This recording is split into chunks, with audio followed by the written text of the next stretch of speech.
যদি কালো পতাকা দেখাতো আমি সোজা ধুবুলিয়া থানায় ঢুকতাম, সারা রাত্রি থাকতাম। যেমন চন্দ্রকোনা রোডে পুরুলিয়া থেকে ফেরার সময় আমাকে আক্রমণ করে, যেখানে আক্রমণ করবে থানাগুলো প্রস্তুত থাকবেন, আমি সেই থানাতে রাত্রি যাপন করব। ছাড়ার কোনো সিন নেই, ছাড়ার কোনো সিন নেই।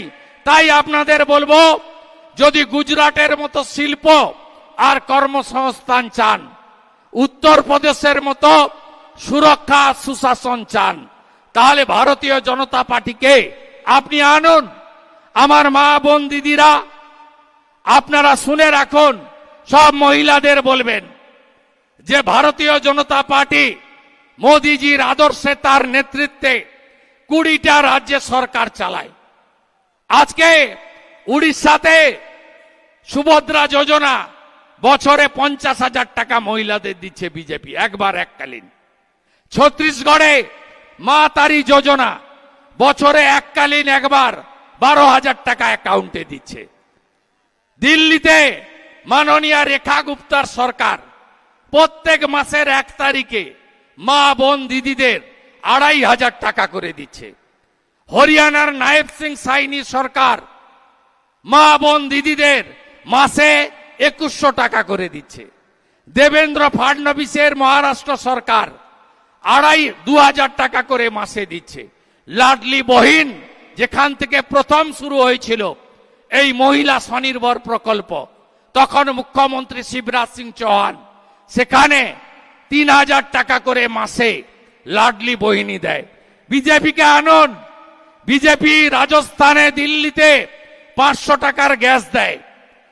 বিজেপি রাজস্থানে 25 লক্ষ টাকা আর দিল্লিতে 10 লক্ষ টাকা পর্যন্ত আয়ুষ্মান ভারতে বিনামূল্যে চিকিৎসা দেয়। আপনারা যদি চান আয়ুষ্মান ভারত চালু হোক, বিজেপিকে আনতে হবে। আপনারা হাতের কাজ যারা করেন, যদি চান আমাদের বিশ্বকর্মা যোজনার সুযোগ পাওয়া যাক, তাহলে বিজেপিকে আনতে হবে। যদি বেটি পড়াও বেটি বাঁচাও, প্রধানমন্ত্রী ফসল বীমা যোজনা, পিএম কিষাণ সম্মান নিধি 50 লক্ষ পরিবার পায়, আরো কৃষকরা যাতে পায়, তার জন্য বিজেপিকে আনতে হবে। বিজেপিকে আনার জন্য বিজেপির কর্মসূচি উন্নয়ন পাওয়ার জন্য কাউকে ফোন করতে হবে না। মালদাতে আমি মাননীয় প্রধানমন্ত্রীর সামনে বলেছিলাম, মালদা জেলার মোথাবাড়ির এমএলএ রাষ্ট্রমন্ত্রী সাবিনা ইয়াসমিন কয়েকদিন আগে বিশেষ করে হিন্দু এলাকায় গিয়ে ভয় দেখাচ্ছিল। কি বলছে? যে মুখ্যমন্ত্রীকে বলতে ফোন না করলে কেউ বাড়ি পাবে না। আমি সেদিন বলেছি যে পশ্চিমবঙ্গে 7 কোটি জনগণকে মাসে 5 কেজি চাল অথবা গম প্রধানমন্ত্রী অন্ন সুরক্ষা যোজনায় ভারত সরকার দিচ্ছে, কাউকে ফোন করতে হয়নি। যদিও পশ্চিমবঙ্গে গম দেয় না, আটা দিচ্ছে অবৈধভাবে, এবং ভালো গমগুলো বাংলাদেশে পাচার করে, আর পোকা গমগুলো আটা পেশাই মেশিনে দিয়ে প্যাকেটে ঢুকায়, দিয়ে আপনাদের নিতে বাধ্য করে, যেটা গবাদি পশুও মুখে দিতে চায় না। কিন্তু আপনাদের গম পাঠায় মোদিজির সরকার, ভারত সরকার। 7 কোটি লোককে এটা পেতে গিয়ে কাউকে ফোন করতে হয়নি দিল্লিতে। প্রধানমন্ত্রী নরেন্দ্র মোদিজি 1,25,000 টাকার প্রধানমন্ত্রী আবাস যোজনা কত দিয়েছে জানেন? কে পেয়েছে? কেউ পায়নি। 40 লক্ষ বাড়ি দিয়েছেন, 30,000 কোটি টাকা।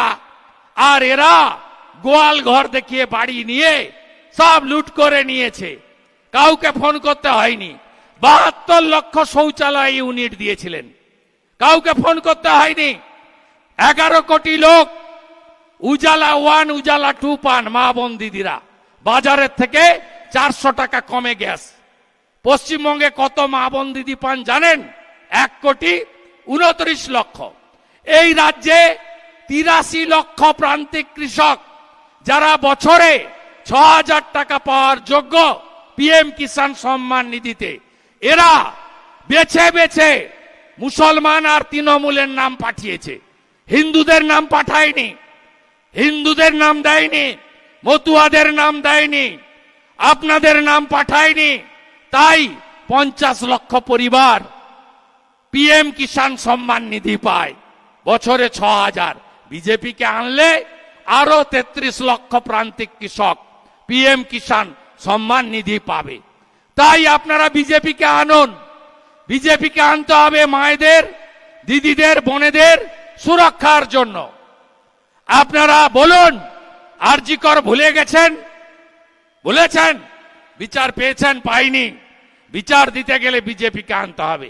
এই তামান্না সিপিএম বাড়ির বাচ্চা মেয়ে যেভাবে বোমা ছুড়ে মেরেছে, তার মা বাবা এখনো লড়াই করে। আমরা পাশে দাঁড়াতে চেয়েছিলাম, অর্জুনদা জানেন, কিন্তু তার বাড়িকে সিপিএম নিয়ন্ত্রণ করে। সিপিএম নিজেরা পারে না, অন্যকে করতে দেয় না।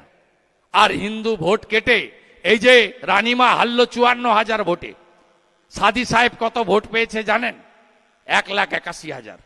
আমি হিসাব করে ধরে দেখেছি, বুথ ধরে ধরে চাপড়া, পলাশিপাড়া, তেহট্ট, কৃষ্ণনগরের 2টো, আমাদের কালীগঞ্জ, সব ধরে আমি হিসাব করে দেখেছি যে এই 1,81,000 ভোটের মধ্যে 1,60,000 হিন্দু ভোট। এরা হিন্দু ভোট কেটে তৃণমূলের নামক একটি চোর, একটি আবর্জনা, একটি নর্দমার কীটের মতো রাজনৈতিক দল, যারা লুটপাট, সন্ত্রাস, ধর্ষণ ছাড়া কিছু বোঝে না, তাদেরকে রাখার ব্যবস্থা করছে। তাই আমি মা বোন দিদিদের বলছি, যদি নারী সুরক্ষা চান, বিজেপিকে আনতে হবে। কথা দিলাম, উত্তরপ্রদেশের যোগী আদিত্যনাথের দেখানো পথে ধর্ষকদের সকালে নেব, বিকালে খরচ করে দেব। আপনারা ভরসা রাখবেন ভারতীয় জনতা পার্টির উপরে। আপনাদের আজকের এই সভা যথেষ্ট সফল হয়েছে। আমরা জিতব তো? আপনাদের এই আসনে 19-এ লিড ছিল, 21-এ আমাদের প্রার্থী জিততে পারেনি, 24-এও লিড দিয়েছেন, পদ্মফুলে লিড দিয়েছেন। এবারে দেবেন তো? এ লড়াই বাঁচার লড়াই। আপনারা বেলডাঙ্গা দেখেছেন, কার্তিক মেলা, রেজিনগর স্টেশন জ্বলতে দেখেছেন, জিয়াগঞ্জ আজিমগঞ্জে হাজারদুয়ারি এক্সপ্রেস জ্বলতে দেখেছেন, গত কয়েকদিন ধরে বেলডাঙ্গা জ্বলতে দেখলেন, ধুলিয়ান শামশেরগঞ্জে হিন্দু পলায়ন দেখেছেন, বেতুয়া ডহরি নাকাশিপাড়া দেখেছেন, আর কত দেখবেন? মা কালীকে প্রিজন ভ্যানে তুলেছে,